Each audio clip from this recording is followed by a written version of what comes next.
Hello friends, कैसे हैं? आशा आप सभी स्वस्थ संपन्न होंगे। ऐसी मंगलमय कामना के साथ में आज मैं अपने विचारों को लेकर आपके सामने पुनः उपस्थित हूँ। मैं चाहती हूँ कि हमारा समाज एक सभ्य समाज बने और हमारी जो पीढ़ी है, आज की जो जनरेशन जो छोटी बीच की जो आ रही है, वो बहुत ही जो है ना सोचनीय विषय हो गया है।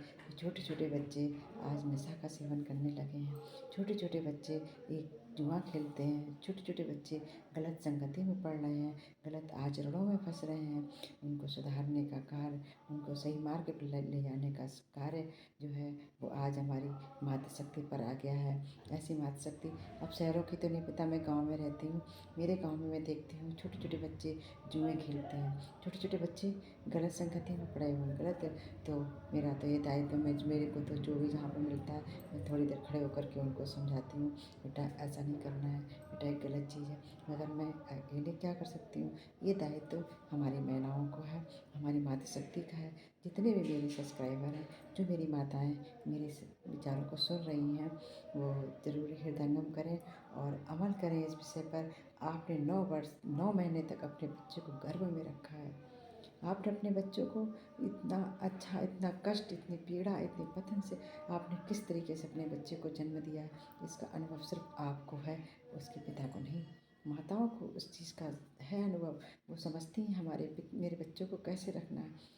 आपका देखिए कितना दर्द होता है, कितनी पीड़ा होती है कि आपने जिस बच्चे को कितने उत्साह से पाला पोसा बड़ा किया, वही बच्चा गलत संगति में जा कर के, गलत तरीके से ड्राइविंग करने में, गलत संगति में जाकर गलत आचरण करने में बच्चा आपका फंस जाए और आपका बच्चा ऐसी संगति में फंस जाए कि उसका जीवन नष्ट हो जाए। सोचिए क्या कल्पना रही होगी उस माँ की जिसका बच्चा इस दुनिया से चला जाता है गलत संगति के कारण, गलत ड्राइवरिंग के कारण, गलत से जो है ना एक उसकी संगति जो रहती है उसके कारण। मैं आपसे लोग एक निवेदन करना चाहती हूँ कि आप अपने बच्चों की गतिविधियों पर खास तौर पर विशेष ध्यान रखें कि मेरा बच्चा कहाँ जाता है, उसके संग में कैसे कैसे लोगों के साथ फ्रेंडशिप है, कैसे बच्चे उसके मित्र हैं, कैसे बच्चों के साथ वो रहता है। विद्यालय के बाद आप इस चीज़ का ज़रूर ध्यान रखिए। विद्यालय में भी है तो कैसे बच्चों के संग उसकी फ्रेंडशिप है, इस चीज़ पर आप उससे चर्चाएं ज़रूर कीजिएगा। उससे पूछिए, बेटा आपके मित्र कैसे हैं, वो कहाँ रहते हैं, उनकी फैमिली कैसी है, किससे बिलीव करती है। तो इन सब चीज़ों का जब आप जानकारी उससे लेंगे, प्यार से पूछेंगे, अपना मित्रवत व्यवहार कीजिए। आप अपना ये ना सोचिए कि मैं माँओं बच्चों से कैसे नहीं, आप अपनी लड़की से, अपने बेटे से फ्रेंडशिप का व्यवहार कीजिए। उससे आप उसके दिल की गहराइयों तक जाने का प्रयास कीजिए। कुछ समय उसके लिए निकालिए, उसकी बातों को समझिए, तो वो आपको सारी बात बता देगा। जब आपको बता देगा तो निवारण सिर्फ आप कर सकते हैं। बच्चों से कहिए, आप किसी भी प्रकार की कोई भी बात हो आप मुझे ज़रूर बताएं। घर पे आकर के दिन में किस किस से मिले, कैसे आपका संग, किसके संग व्यवहार कैसे रहा, इस चीज़ की आप जानकारी नहीं रखेंगे तो आपके बच्चे कहाँ चले जाएंगे, किसके संग रहेंगे, आप जान ही नहीं पाएंगे। और फिर आपका जो त्याग, आपका जो बलिदान, आपका जो समय आपने अपने बच्चों के लिए क्या कल्पनाएं की होंगी, किस पर्पज़ से आपने बच्चे को जन्म दिया, वो आप पूर्ण नहीं कर पाएंगे। बहुत ही समाज हमारा बहुत नीचे गिरता चला जा रहा है। पिता तो आजकल मैं उनको नहीं सुधार सकती हूँ क्योंकि वो दारू पीते हैं, गलत संगति में रहते हैं, वो बड़े हैं, वो उनको नहीं सुधार सकते, मगर अपने बच्चों को आप ज़रूर सुधार सकते हैं। उनको भी आप प्यार से प्रयास करेंगे, आप गायत्री मंत्र का नित्य जाप करेंगे, अपनी साधना को बढ़ाइए, अपने ध्यान को बढ़ाइए। आप थोड़ा समय अपने आत्मबल के लिए कीजिए।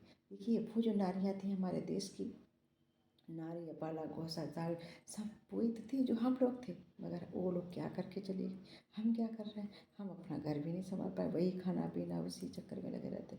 मगर नहीं, आप आज आपको उससे निकलना पड़ेगा, अपने बच्चे को संस्कारित बनाना पड़ेगा। अपने बच्चे की जानकारी, आप सिर्फ अपना बच्चा सुधार लीजिए, दुनिया अपने आप सुधर जाएगी। किसी को ध्यान देने की आवश्यकता नहीं है। आप लोगों को समझ आइए और अपने बच्चे पर विशेष ध्यान रखिए। आज का संदेश सिर्फ इतना ही है और मैं यही चाहूँगी कि हर बच्चा सब नागरिक बने, एक देश का एक उज्ज्वल भविष्य बने। मैं विद्यालय में पढ़ाती जरूर हूँ मगर अपने बच्चों पर विशेष ध्यान रखती हूँ कि मेरे बच्चे कैसी कैसी संगति में रहते हैं, विद्यालय के बाद कहाँ जाते हैं, मैं उनसे पूछती हूँ। आप पढ़ते हैं, घर में पढ़ते कितना समय निकालते हैं, किस किस से मिलते हैं, कहाँ कहाँ जाते हैं, आप कुछ मसाला तो नहीं खाते हैं, कोई गलत संगति में थे। मेरे विद्यालय परिसर में कोई बच्चा गलत कार्य नहीं कर सकता है। मैंने तो वहाँ पर चपरासी भी हो चाहे टीचर हो, कोई भी हो, कोई पान मसाला, कोई प्रकार का कोई मसाला नहीं खाकर विद्यालय में प्रवेश कर सकता है। इसकी एंट्री पकड़े जाने पे 500 रुपये जो जुर्माना लगा दिया, तो कोई आएगा ही नहीं खाने। इसी प्रकार से घर में भी अगर माताएं कर दें कि घर में मसाला खा कर आओगे, घर में दारू पी कर आओगे, उसने घर में एंट्री बंद, कभी नहीं पी कर आएंगे।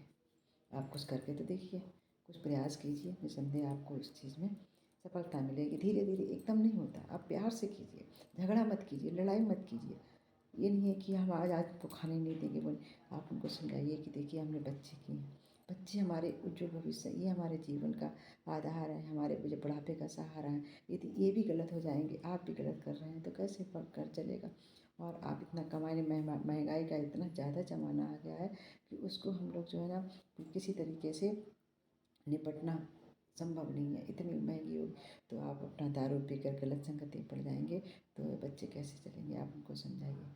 ओम शांति। बहुत बात होगी। जैसा भी आपको यदि अच्छा लगा है तो आप इस पर अमल कीजिए, नहीं तो इग्नोर करिए। अच्छे लगे तो लाइक कीजिए, और नहीं अच्छा लगा तो डिसलाइक कीजिए, कोई फ़र्क नहीं पड़ता। बहुत अच्छा चैनल को सब्सक्राइब कीजिए मेरी शशि आर्ट गैलरी को। और मैं इसी तरीके से विचारों को लेकर आपके पास आपका जो भी आत्मबल बने, मैं बनाने का प्रयास करूँगी। ओम शांति।